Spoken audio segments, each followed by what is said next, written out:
Good morning, fifth grade.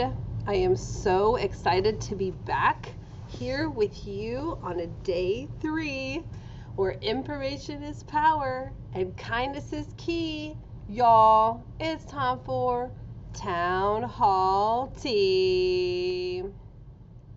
Just a little reminder that in Town Hall Tea, we have a commitment that we will keep all of our conversations positive, helpful, and kind. Trash talk, derogatory comments will absolutely not be tolerated, and all of the adults on campus know this, so please make sure that you are having integrity. Integrity means doing the right thing even when no one is watching, so please make sure that you are doing your very best to keep things positive in what can be sometimes a negative world. Be the change you wish to see. Kelly Clarkson, what are you doing here? Oh, since you've been gone. Guys, tons has happened since we've been gone. On December 17th, the electors of the Electoral College met in their states to officially cast their votes. Ms. Connor, you said that on election, I know election day was in November, but remember each state gets a certain number of electoral votes. And so officially those were cast in their states on December 17th. On Christmas Day, those votes were delivered to Washington, D.C. And on January 6th, Congress gathered to count these votes. Now, here's a little nugget. I'm actually recording this on January 6th, and this hasn't happened. And 4 years ago, this was when a lot of stuff went down in Washington, D.C. So I'll do a little editing magic if something happens. But hopefully, it goes off without a hitch.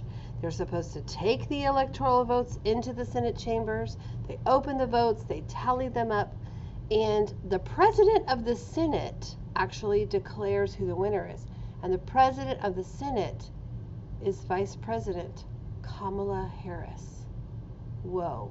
So Kamala Harris, who was running for President of the United States, will actually declare that Donald J. Trump was elected President of the United States. That's rough. That's gotta be rough. I'm not gonna lie. Inauguration Day. Now, we are not going to be together, and I'm about to tell you why, but Inauguration Day is the official day when our country gets a new president. So it happens every 4 years. Oops. Hold on. I clicked too early. The 20th Amendment to the Constitution. So the Constitution is our governing document that has all of our rights and liberties, and it has all of the amendments making sure that we all have equal rights. It states in the 20th Amendment that the new president will take the oath of office on January 20th. So 20th Amendment, January 20th. Now, if January 20th happens to fall on a Sunday, we're going to bump that to Monday. We do not do that on a Sunday. We will do it on a Saturday, but not a Sunday. And this year, January 20th happens to fall on the third Monday of January, which also is Martin Luther King Jr. Day. And that's why we will not be together to watch this. MLK Jr. Day has always been the third Monday of January. Inauguration Day has fallen on that day before. I do not have the stats for that for you, but I'm interested in it now that I said it out loud. And so we will not be together, but I do encourage you, I know you're going to have a day off, but I do encourage you to take a peek at inauguration while you're home that day. You know I'm going to be sitting on the couch with some popcorn, 100%. But if you could pick any of the parts, I'm going to show you all the parts, and then maybe that will help you narrow down what you might like to tune in for. So look for some special performances, patriotic songs, poems. In the past, we have had Lady Gaga. You can see that Joe Biden is in the background wearing a mask, so that tells us it was probably 2020.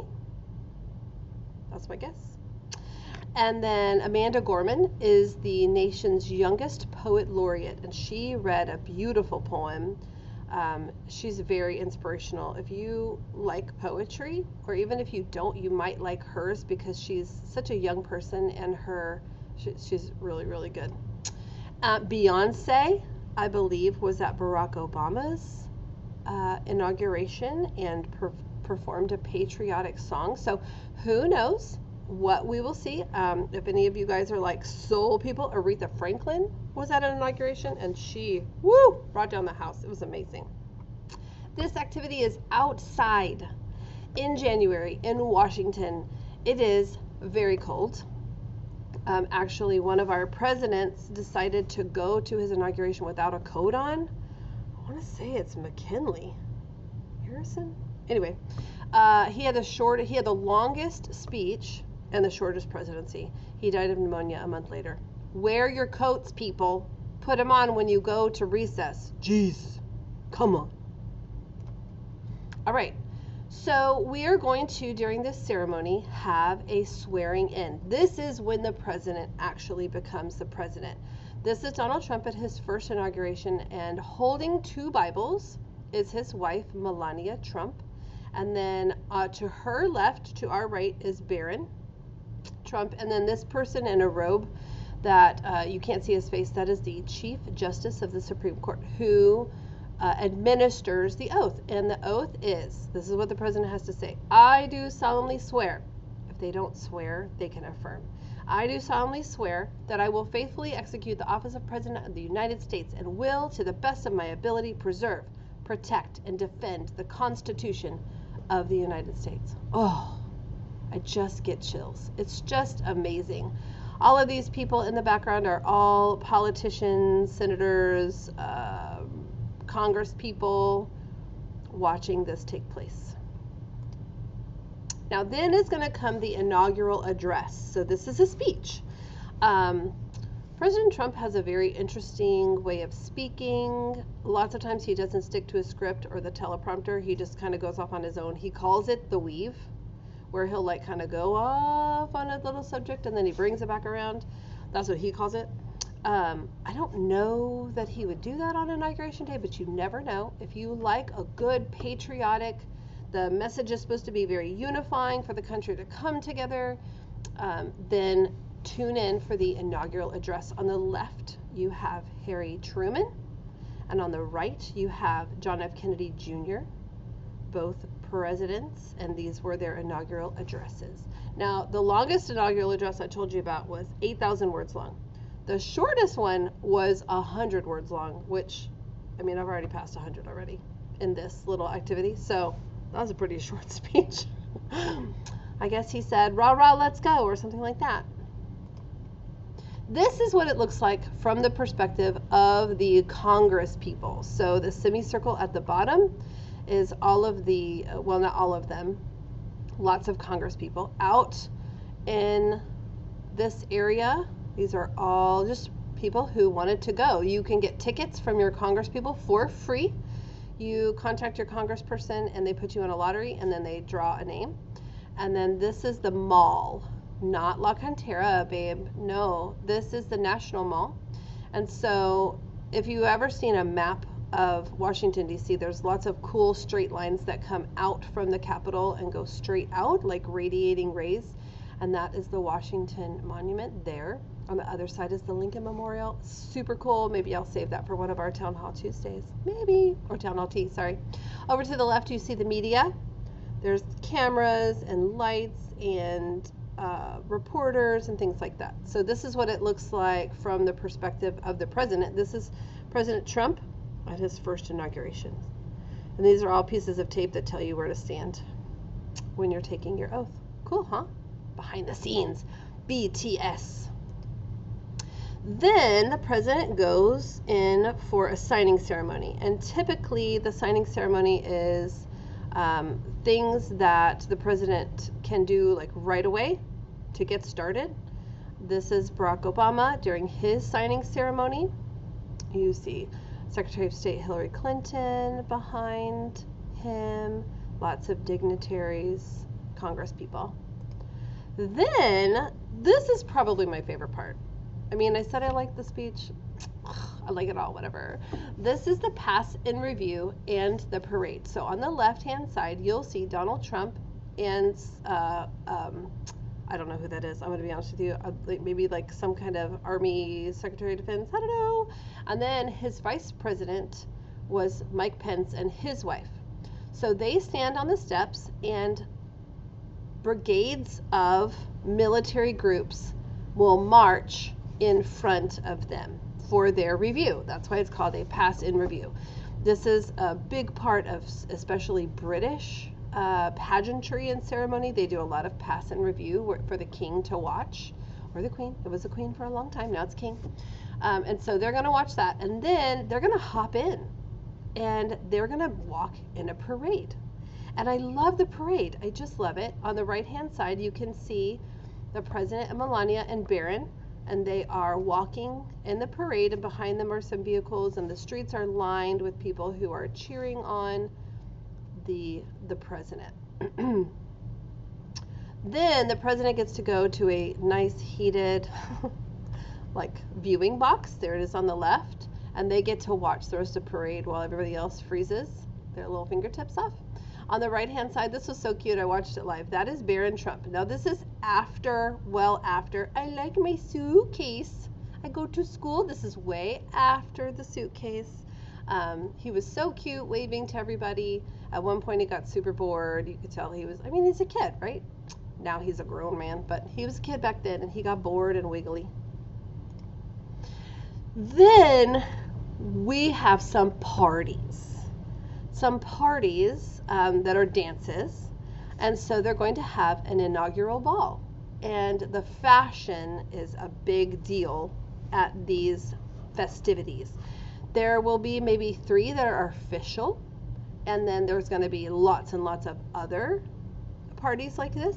And so sometimes the first lady will change her outfit each time. And so Melania Trump is kind of known for her fashion, sort of like Jacqueline Kennedy was.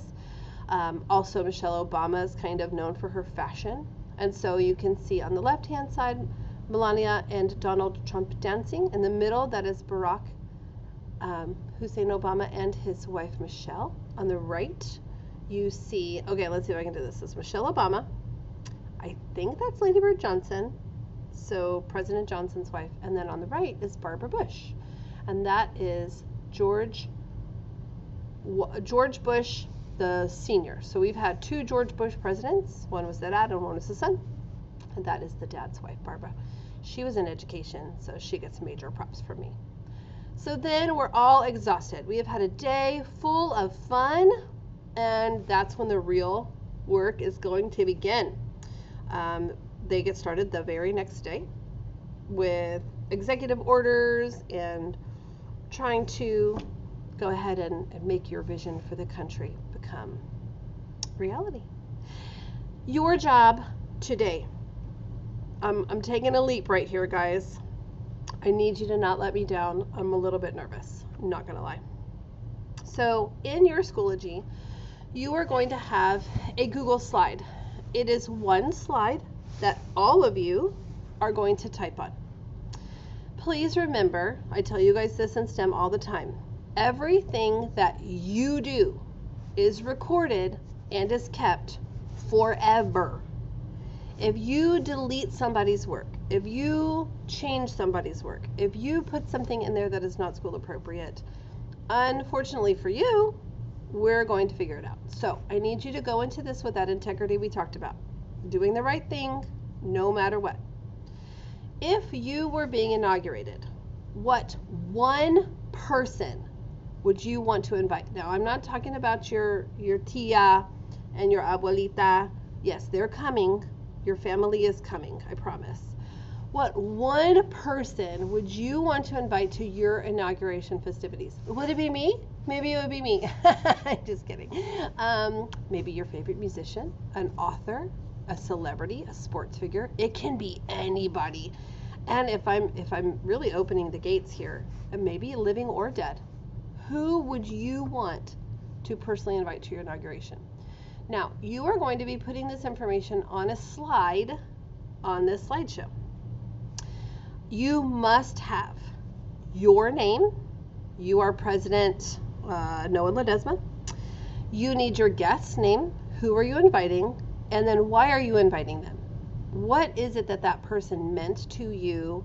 Or what did that person show you that kind of shaped your vision and helped you get to be President of the United States? So must have those 3 things: your name, your guest's name, and the reason for the invite. You may, here's where it gets a little scary, you may link that picture or whatever you put on there to a short video of that person doing their famous thing. So if it is Lady Gaga, that's who you want to invite to be a part of your festivities. She's going to sing the national anthem. You may put a link on her picture so that when those of us who are looking at it, when we click it, we are actually taken to see an example of Lady Gaga's work. Now, that work must be school appropriate. Do not have me clicking on a link that is going to be reported, blocked, or get me in any kind of trouble, because your friends are also going to be clicking on this link. On each slide, I would like 4 entries. So there's almost 100 of you guys. I don't really want 100 slides. It would be much more manageable to have 25 slides. So on each slide, like you're working, and then somebody from Miss Rios' class is working, and somebody from Miss Santallanes' class is working. You're all working on the same slide, and you're not in each other's way because you're just kind of off in your own. You know what? I think I'm going to add boxes. That's what I'm going to do. I'm going to go add boxes so that you guys will put your stuff in a box. And so that way we can go through and see who you're inviting to your inauguration and why. The why is a bigger deal for me personally. I really am interested. Is it because, hopefully it's not just because they're cool, because that's very broad and unspecific. So don't say because they're cool. Why are they cool? What have they done? What have they contributed to society or to your life? Tell me all the things. Thank you so much for letting me join you in your classroom today for Town Hall Tea. You know this is my favorite time of the rotation. Don't tell anybody. Shh. This is my favorite time. I love, love, love it. And I love, love, love you. And I hope you have the very, very bestest day ever. Thanks, you guys.